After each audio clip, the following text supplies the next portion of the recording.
Владимир Шарипович, а что случилось со статуей хранительницы? Появится ли она в Булгаре? Спасибо. Я не отказался и никогда не откажусь от такого произведения. Почему? Потому что это прелесть работы. Она не может не понравиться, тем более крылатый барс же на нашем гербу. Если кто-то это недопонимает, я не знаю. Только этим лично мое мнение невозможно изменить. Самое интересное в этой работе, нет, в этой дискуссии, знаете, что мне понравилось? В итоге. Те, кто против, значит, начали обсуждать уже не саму статуйку крылатого барса, а, оказывается, крылья не такие.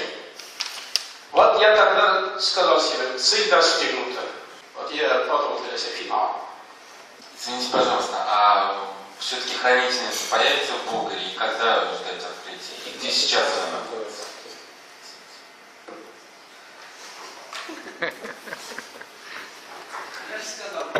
Я же сказал, появится, и все пойдут посмотрим.